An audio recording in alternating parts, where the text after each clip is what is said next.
I see you. I have been watching you walk past me for weeks now. Phone open, mind elsewhere, the small whisper inside you treated like background noise from a station you have stopped tuning. Not the urgency the headlines are selling you. Not the urgency a notification keeps faking on your screen. Not the urgency a religious voice has used to scare you into compliance. A different urgency. A patient one. A divine breath, already moving through the room you are sitting in. Come a little closer.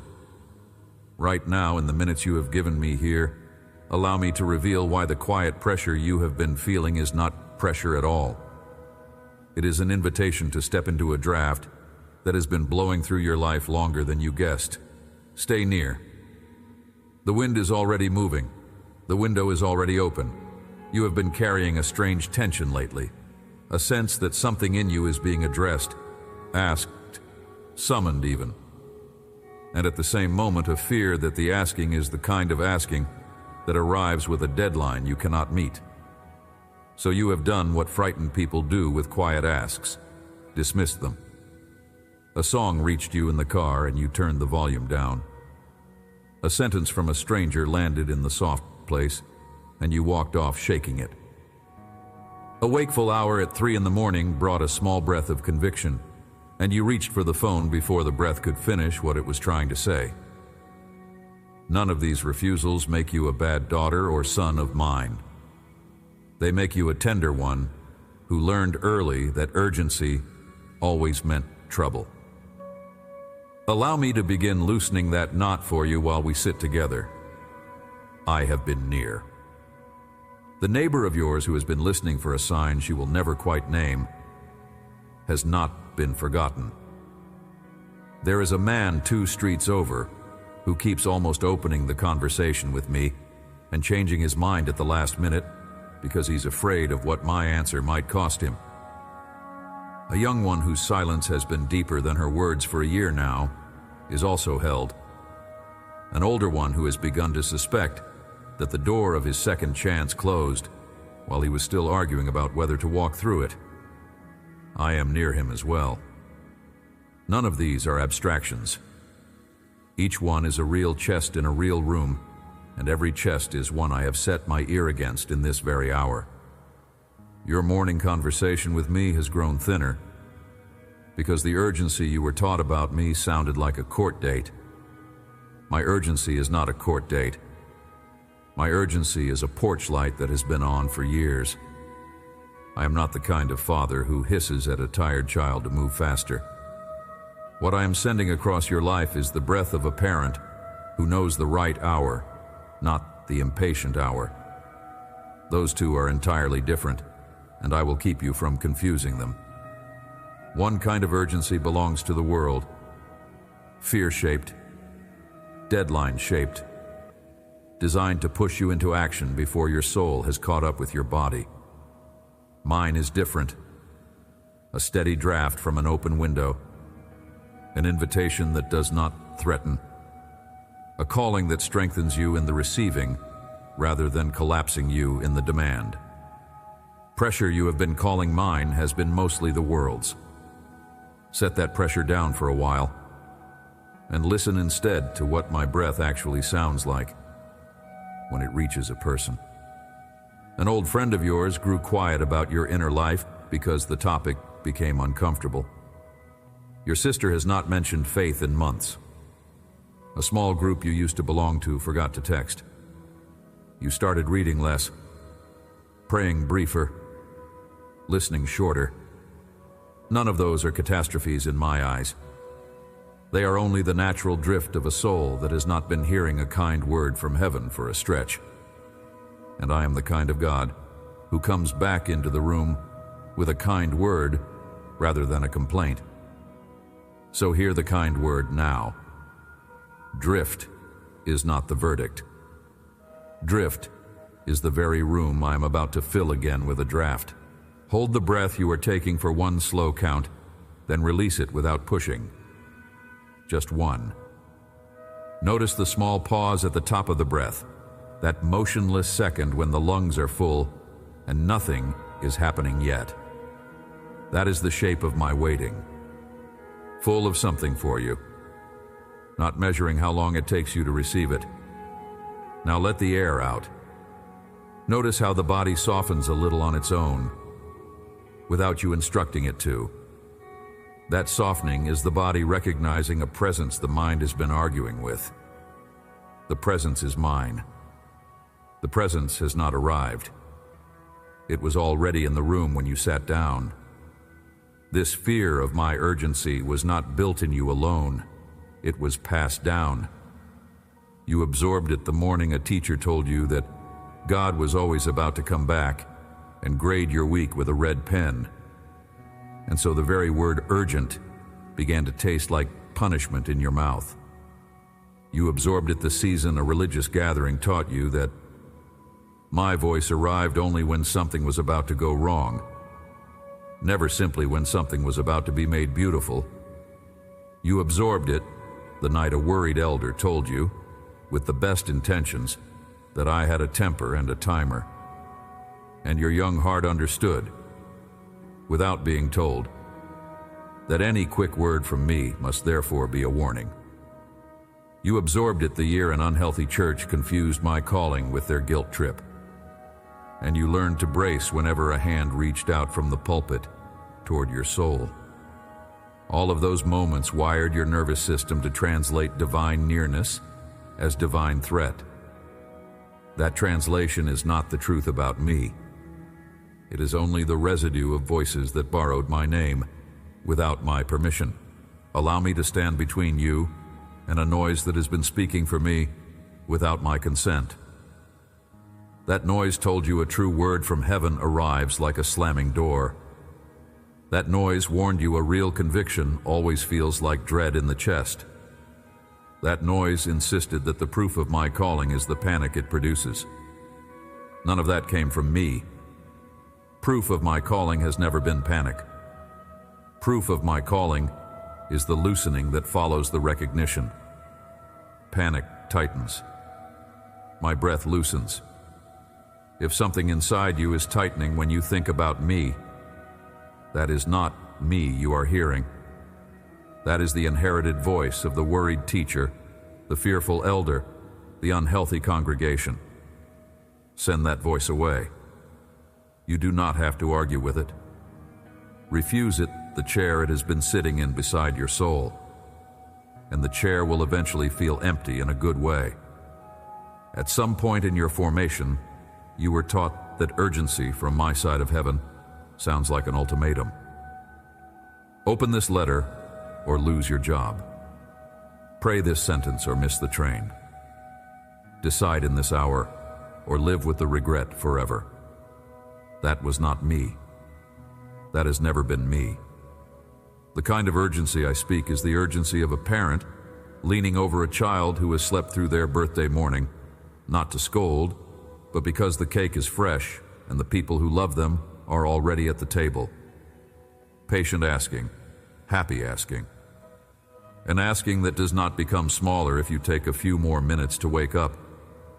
It only stays at the bedside, gently, waiting to be received. That portrait of my urgency you have been carrying inside your chest.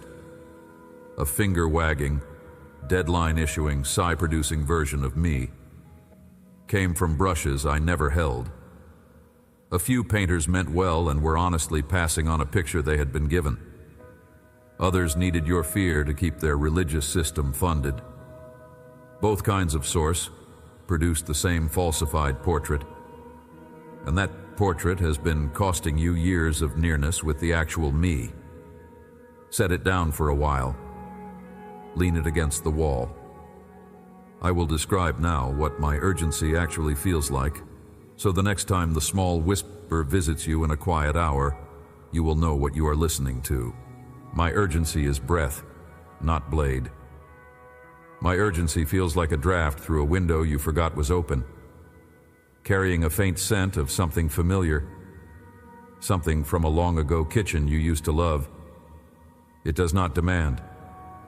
It only invites you to look up. It does not threaten what will happen if you ignore it. Only steady motion through the room, faithful, patient, persistent. And on the day you finally lift your face into it, the recognition is so quiet, you almost miss it. That is the breath I have been sending across the rooms of your week. Brushing your shoulder while you were trying to focus on a screen. That has been me. None of it has been the dread you assumed. Drop your shoulders a quarter inch. Just a quarter. You do not need a full release. A small one will do for now. Notice how that small drop opens a half-inch of space in your chest you had been clenching without naming. That half-inch is the room I have been wanting to enter. You did not have to renovate the whole house to let me in. You only had to soften one corner enough for the draft to find its way through. Your body teaches the soul how to receive faster than the mind does. Mind argues with grace. Shoulders simply let it in. Trust the shoulders for a minute longer than you usually trust them. I want to bring you to a sentence I once spoke during an honest midnight conversation. A respected teacher came to find me after dark, a man whose official world would not let him be publicly seen wanting to learn anything new from me. So he came quietly, with a question his daytime life would not allow him to ask. We sat down. He began carefully, the way an educated person begins when they want to seem learned, even as they ask. I answered him gently because the questions of a midnight visitor are tender questions, and tender questions deserve gentle hands. Somewhere in that conversation, I gave him a picture so quiet and so true that one of my friends kept it close and wrote it down later so that it could reach a respected adult in your own century who is also hungry, but ashamed of being hungry. That respected adult is you in this hour, in your own kind of dark. This is what I said. John chapter 3, verse 8. The wind blows where it wishes, and you hear its sound, but you do not know where it comes from or where it goes. So it is with everyone who is born of the Spirit. Move through it slowly beside me. Do not race past it.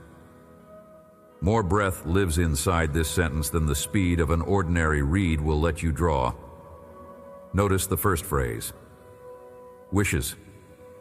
Not where you tell it. Not where you schedule it. Not where your church calendar permits it. My spirit follows its own loving will here, not the rulebook handed to it by an institution. You have been trying to summon me with formulas because someone told you formulas were the only safe way. A gust of my spirit does not work that way. It does not arrive because you said the right syllable. It arrives because it loves to arrive. And it has been arriving in your life on days you did not even know to ask. Most of the kindest moments of nearness across your years were not produced by you. They were a current that wished to pass through, and you happened to be home. You hear its sound. Read the next phrase. You hear. Not you control. Not you predict. Not you summon. You hear. Hearing is the only required posture. The breath does not need your management. It needs your attention. And attention, in my economy, is the small act of stopping for a moment to notice the rustle of leaves you had been walking past, unhearing. Sound has been here. It was in the song that arrived in the car. It was in the stranger's sentence. It was in the wakeful hour at 3 a.m. It was in the few minutes you sat down to listen to this very message. Sound itself has not been missing. The hearing is what was being asked of you, but you do not know where it comes from or where it goes. Notice the freedom of this line. You are not required to understand the route of the wind in order to receive it. You do not have to map its origin. You do not have to predict its destination. You do not have to write a thesis on the doctrine of my spirit before the doctrine is allowed to comfort you. The wind does not require your theology before it will fill the lungs of a person standing in it. The wind only requires the open mouth, the open chest, the willingness to let the air in. That sentence was a relief to the man across from me the hour I spoke it, and it has not stopped being a relief in any century since. He had built his whole adult life on knowing the root of everything sacred. In the quiet of a small house at midnight, I told him that the deepest movement of my presence in a human soul is the one part of his life he was never going to be able to chart. The not knowing was not a failure. The not knowing was the doorway to the actual living thing. He left that conversation, by every indication, a different man. Not because he understood more, because he had finally heard the wind. So it is with everyone who is born of the Spirit. Hear the universality, not with the educated, not with the holy, not with the religiously fluent, with everyone. Every one of you who has felt a small, unexplainable kindness inside you. Every one of you who has been moved to forgive when forgiveness was not earned. Every one of you who has felt strangely held in a season that should have crushed you. Every one of you has been touched by that wind. The mark of my Spirit is not certainty. The mark of my Spirit is the gentle, unaccountable movement inside a soul that the soul itself cannot fully explain. If you have felt that ever, in any moment of your life, however brief, you have heard the wind.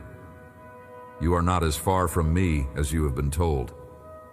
As I once breathed into the first man's nostrils, and he became a living soul, I am breathing now into the chambers of yours that have been holding their breath for a long stretch. The breath I am giving is not new equipment.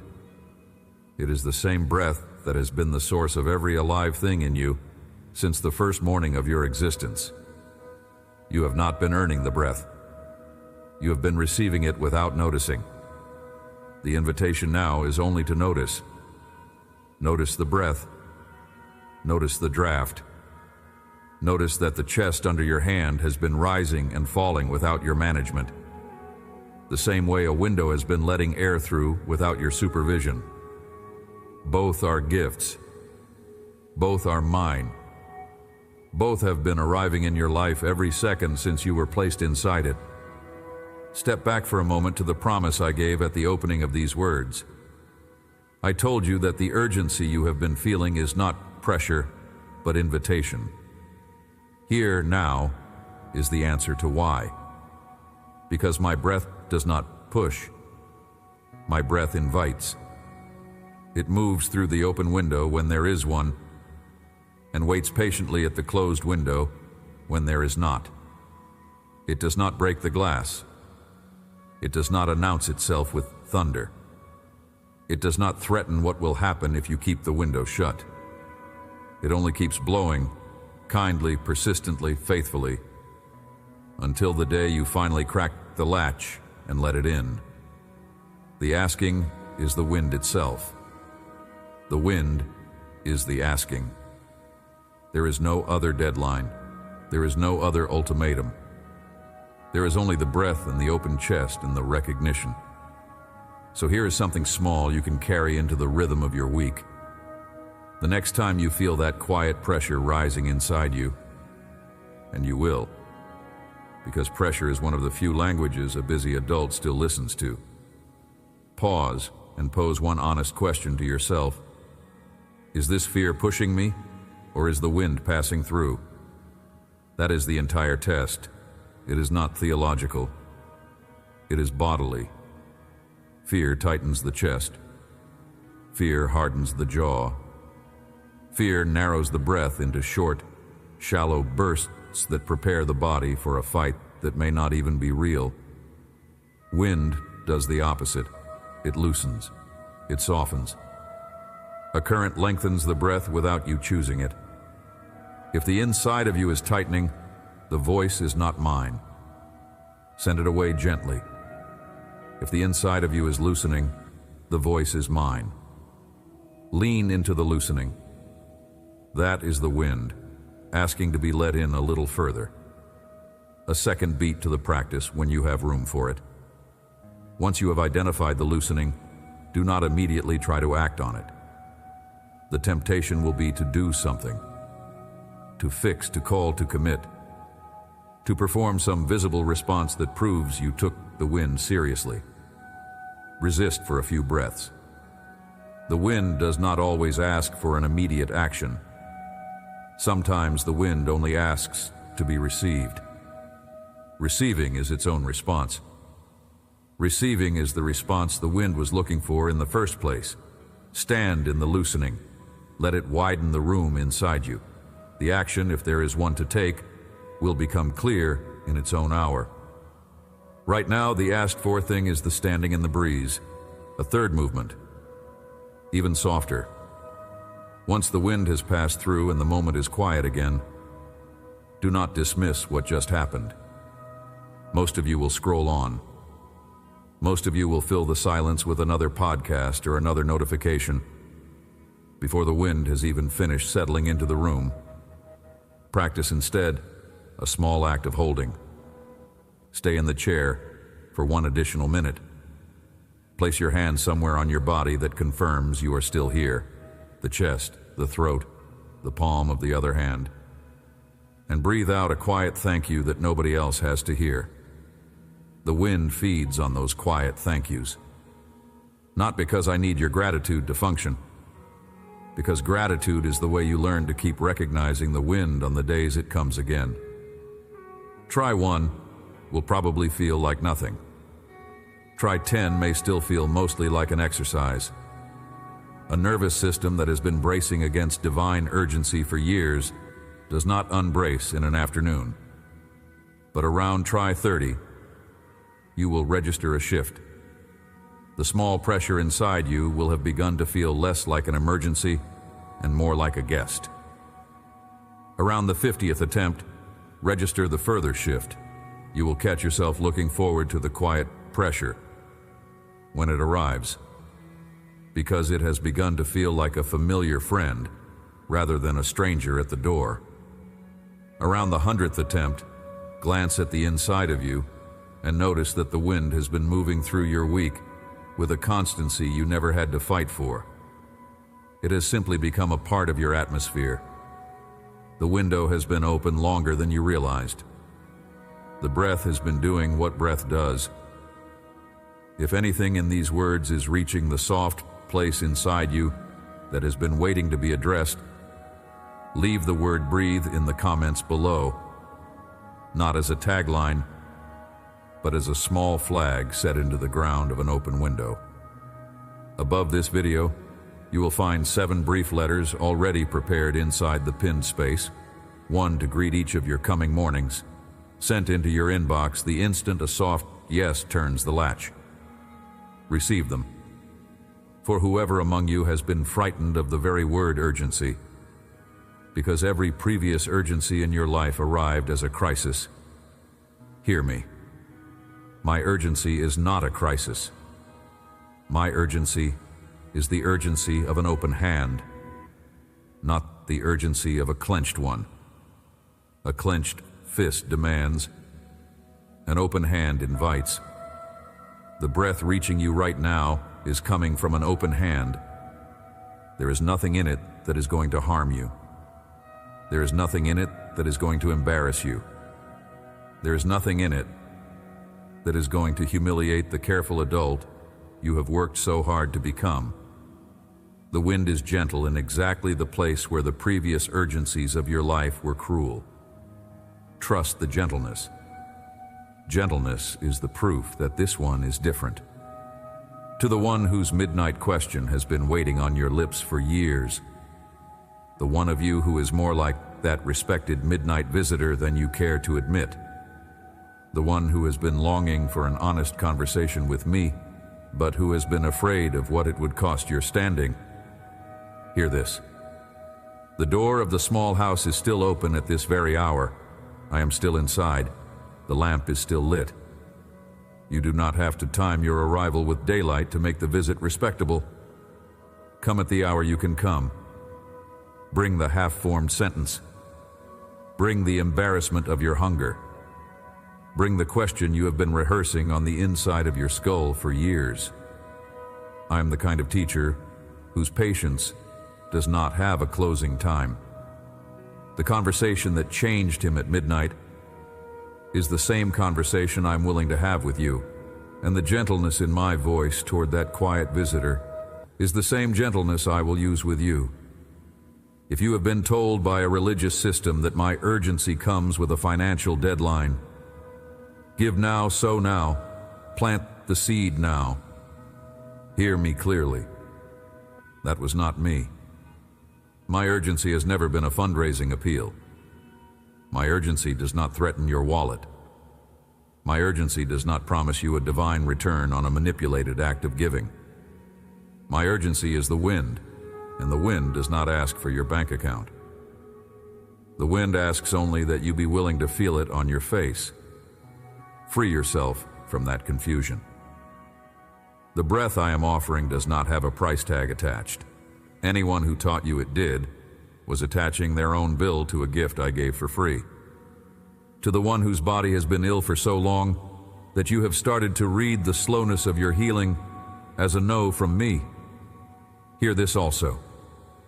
A current of my spirit is moving through the room of your body even now. You may not be able to feel it.